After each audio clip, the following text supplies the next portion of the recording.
सुरक्षा और स्वास्थ्य की जिम्मेदारी राज्य की होती है। ऐसे में हर मौत की परिस्थितियों की निष्पक्ष जांच जरूरी है।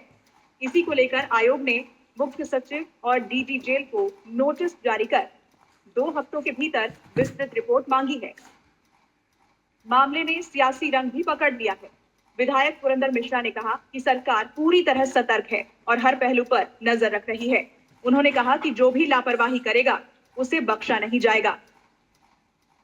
कैदी जेल में गए, कोई 20 साल के लिए जेल गया, कोई 15 साल के लिए गया, कोई 10 साल के लिए, कोई 60 साल की उम्र में, कोई 80 साल की उम्र गया, कोई बीमारी हुआ। ये मनुष्य की एक प्रवृत्ति है और भगवान जितना दिन तक उनको जीवन दिया है उतना दिन तक चाहे वो घर में सुख भोग करके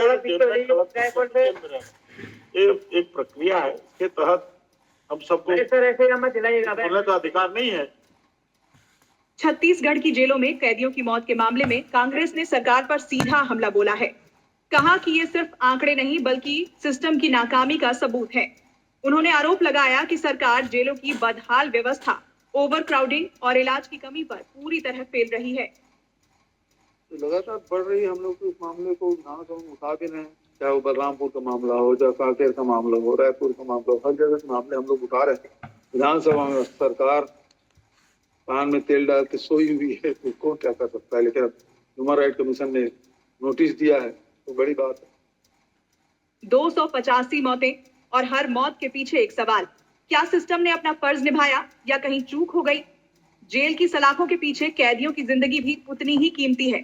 अब निगाहें रिपोर्ट पर हैं और इंतजार इस बात का, क्या सच सामने आएगा या ये आंकड़े भी फाइलों में दबकर रह जाएंगे। ब्यूरो रिपोर्ट, जी मीडिया। चलिए, इसी खबर पर हमारे साथ अलग अलग जगहों से हमारे संवाददाता जुड़े हुए हैं। रुपेश गुप्ता रायपुर से जुड़े हैं, शैलेंद्र सिंह जुड़े हुए हैं बिलासपुर से, सुशील कुमार सरगुजा से जुड़ेंगे, अनूप अवस्थी जगदलपुर से, और उसके साथ ही रिटायर्ड केंद्रीय जेल अधीक्षक भी जुड़े हैं हमारे साथ, राजेंद्र रंजन गायकवाड़। तो सबसे पहले रिटायर्ड केंद्रीय जेल अधीक्षक से ही मैं सवाल ले लेती हूँ, क्योंकि बड़ा ये सवाल खड़ा करने वाला जो खबर सामने आई है वो है। राजेंद्र जी, देखिए, हर एक मौत के पीछे एक गहरा सवाल है। 285 मौतें हुई हैं, 285 सवाल भी हैं, लेकिन क्या आप इसे सिस्टम की चूक मानते हैं सर, या फिर कोई लापरवाही है, क्या है ये?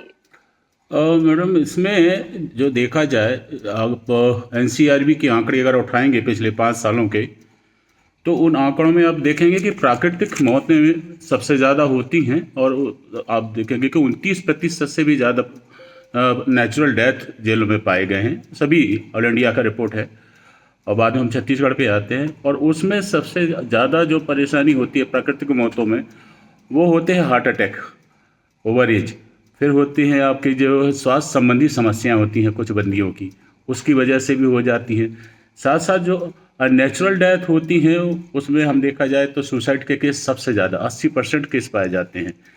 और अभी जो बात डीजी जेल का या एनएचआरसी का जो लेटर आया है, तो वो हमेशा आता है, क्योंकि जब किसी भी बंदी की कस्टोडियल डेथ होती है कहीं पर भी, तो उसका रिपोर्ट 24 घंटे के अंदर जो है राज्य मानवाधिकार और केंद्र राष्ट्रीय मानवाधिकार को भेजा जाता है।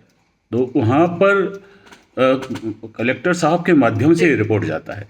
और तो सारे आंकड़े हैं वो नए नहीं हैं, वो हमेशा जो है रूटीन के अनुसार जब भी डेथ होती है तो जाती है। अब डेथ क्यों होती है एक अलग विषय है, उस पर अध्ययन किया जाता है। जी जी, ठीक है। रुपेश गुप्ता भी हमारे साथ रायपुर से जुड़े हैं, उनका रुख मैं कर लेती हूँ। देखिए रुपेश, लापरवाही कहेंगे या फिर सिस्टम फेलियर, ये तो आने वाला वक्त ही बताएगा, लेकिन रायपुर के आंकड़े क्या है? देखिए, जाहिर तौर पे पूरे प्रदेश के आंकड़े चौंकाने वाले हैं, और जो स्थितियां रायपुर में है उसकी बानगी, जब पूर्व मंत्री कवासी लखमा जेल में बंद थे तो उन्होंने